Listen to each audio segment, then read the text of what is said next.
Defence welfare updates में आप सभी का स्वागत है। आज का हमारा जो सब्जेक्ट है कि ECHS में कुछ चेंजेज है, बदलाव है। 1 अप्रैल 2024 से ECHS में इलाज कराने के लिए, चाहे OPD में हो चाहे बाकी इलाज कराने के लिए, आधार ऑथेंटिकेशन जरूरी होगा, अपडेट करना जरूरी होगा। अब मैं आप लोगों को अपने चैनल के माध्यम से बताना चाहता हूँ कि आप एक चीज़, हम ECHS में बहुत सारी problem as a ex serviceman face कर रहे हैं। कई बार रजिस्ट्रेशन में प्रॉब्लम आती है।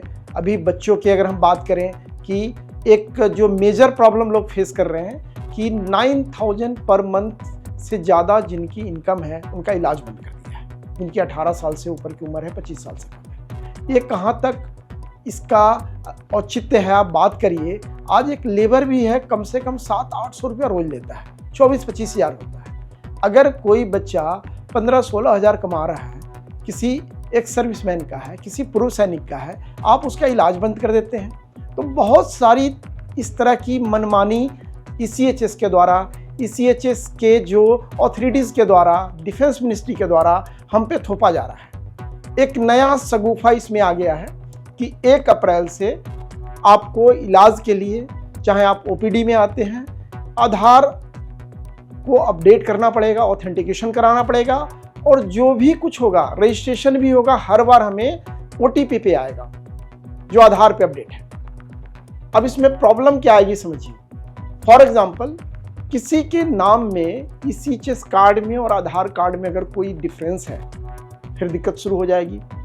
और किस तरह का ट्रीटमेंट जो ECHS के लोग जो रजिस्ट्रेशन करते हैं वो करते हैं हमारे लोगों से, ये आप सब भली भांति परिचित हैं। मैं नेशनल एक्स सर्विसमैन चंडीगढ़ का प्रेसिडेंट हूँ। बहुत सारे बार कंप्लेन आता है, फिर उनको समझाया जाता है कि हम सभी लोगों ने देश की 15 साल, 20 साल, 25 साल, 30 साल, 40 साल सेवा की है। उसके बाद सरकार ने हमें अधिकार दिया है और हमारा एक कंट्रीब्यूशन है, ये फ्री में नहीं है। जो ECHS में इलाज के लिए हम सभी ने अपना कंट्रीब्यूट किया हुआ है, वन टाइम आफ्टर रिटायरमेंट हमने पे किया हुआ है, और फिर आप इस तरह से ट्रीट करते हो। आपको वहां पे इम्प्लॉय किया गया हुआ है कि आप हमें सहयोग करें। अब मैं आता हूं आधार रजिस्ट्रेशन की। अब इसमें क्या क्या प्रॉब्लम आने वाली है, इंप्लीमेंटेशन कब से होगा।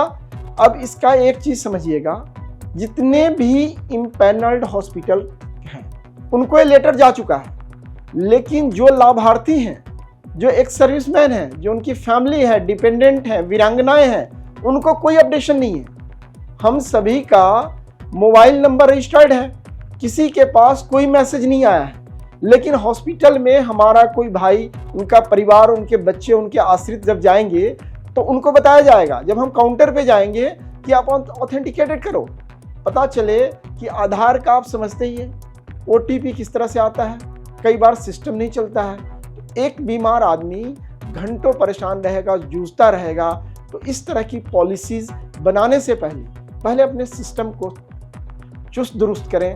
ECHS का जो प्रणाली है, वर्किंग प्रणाली, इसमें बहुत बड़े बदलाव की जरूरत है। और स्पेशली जो बुजुर्ग लोग हैं, 75-80 ईयर्स प्लस के हैं, जो बहुत बीमार हैं, उनके लिए एक बहुत बड़ी समस्या आने वाली है। और इस पे सोचना, विचार करना डिफेंस मिनिस्ट्री और ECHS के जो आला अधिकारियों को करना पड़ेगा। फ्रेंड्स, अभी हमारे हाथ में जो ECHS अथॉरिटीज़ की तरफ से जो लेटर इशू हुआ है 15 मार्च को, और इम्प्लीमेंटेशन कब होना है, 1 अप्रैल को। इसमें क्या ये पॉसिबल है कि सभी लोगों तक ये इंफॉर्मेशन पहुंच जाए। और जो हमारा मेन पॉइंट है कि जब ये इम्प्लीमेंट होना था तो कम से कम 2-3 महीने का समय देते, पहले अपने सिस्टम को चुस्त दुरुस्त करते। अब मैं आगे बताना चाहता हूं कि इस मसले पे ECHS के आला अधिकारियों से मेरी बात हुई। मैंने उनको बताया कि इसकी ज़रूरत क्या पड़ी, तो उनका जवाब था कि यहाँ पे कई तरह की अनियमितताएं हो रही थी ECHS के अंदर, कि कोई व्यक्ति एक बार दवा लिया, 6 महीने से नहीं आ रहा है, उसके नाम पे मेडिसिन विड्रॉ हो रहा था। मैंने उनको कहा कि साहब, जब आप किस लिए बैठे हुए हैं, जब कोई अनियमितता हो रही है तो ऐसे लोगों को करप्शन के केस में अंदर करिए, चाहे वो आला अधिकारी हो। अगर देश के पैसे को, खजाने को, चाहे हमारे पैसे को लूट रहा है, तो आप उसको अंदर करिए, उसके ऊपर केस करिए। आप एक जो बीमार व्यक्ति है उसके ऊपर नया कानून थोप रहे हैं कि वो 3 स्टेप में ऑथेंटिकेट करे हर बार अपने आप को। मैं आपको बताना चाहता हूं कि कई बार अगर आधार का OTP नहीं आता है तो क्या एक बीमार आदमी, किसी का हार्ट अटैक हुआ है, कोई अपने लाइफ के आखिरी स्टेज में खड़ा है, तो हम वेट करेंगे कि आधार का सर्विस चलेगा, इनका ऑथेंटिकेशन होगा तब हम कार्य करेंगे? आप अपने एक छोटी सी नाकामी को छुपाने के लिए हमारे ऊपर, हमारे लोगों के ऊपर इतना बड़ा बोझ डाल रहे हैं और सिस्टम को कहीं ना कहीं मैं बता रहा हूं कि वीक करने वाले लोगों को प्रोटेक्ट कर रहे हैं। अगर इस तरह की घटना है तो वैसे लोगों के ऊपर केस किया जाए। अब मैं आपको बताता हूं, मेरे हाथ में लेटर है जिसके अंदर आधार ऑथेंटिकेशन 3 स्टेप में होगा। Step 1, biometric authentication will be carried out through biometric activated kiosk or NFC enable mobile device which would be used to input devices at polyclinic, impedant hospital, service hospital for authentication to be done on the screen or OTP based authentication।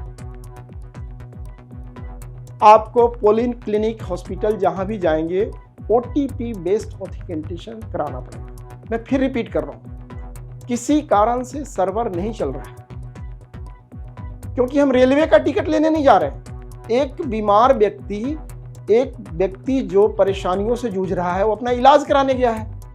अब वो इन चक्रों में पड़ा रहेगा। उसके साथ अगर कोई अटेंडेंट नहीं है, कौन उसको अटेंड करेगा, कौन उसको सपोर्ट प्रोवाइड करेगा? चलो स्टेप 1 क्लियर हो गया।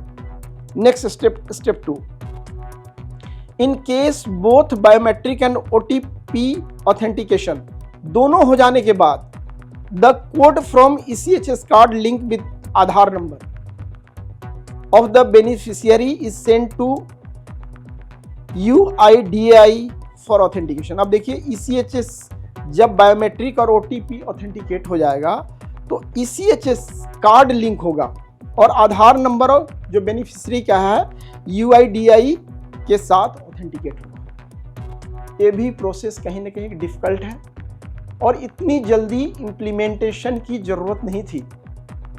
मेरे बहुत सारे जो हमारे पूर्व सैनिक भाइयों के, उनके परिवार के लोग कॉल आ रहे हैं कि हमें बताया नहीं जाता है, हमारे ऊपर थोप दिया जाता है और किसी की गलती की सज़ा हमें भुगतनी पड़ती है। Step 3, post authentication yes no response will be sent by UIDAI to the kiosk NFC enable mobile number.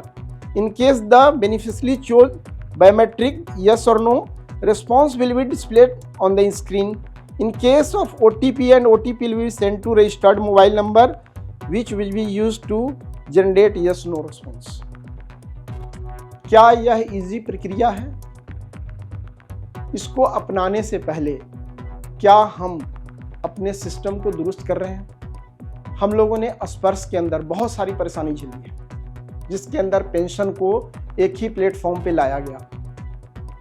कहीं आने वाले समय में लोगों के साथ परेशानी न हो।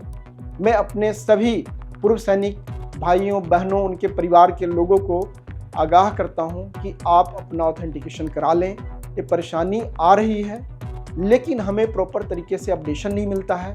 अब इसके साथ चलना पड़ेगा और साथ ही साथ एक सर्विसमैन की तरफ से, कमिटी की तरफ से एक फॉर्मल रिक्वेस्ट है हमारी कि जब भी कोई हम इम्प्लीमेंटेशन करें तो हम स्पेशली जो लोग इलाज के लिए आ रहे हैं, जो बुजुर्ग हैं, जो बीमार हैं, उनके लिए केयर टेकिंग के लिए प्रॉपर SCHS पॉलीक्लिनिक में व्यवस्था हो।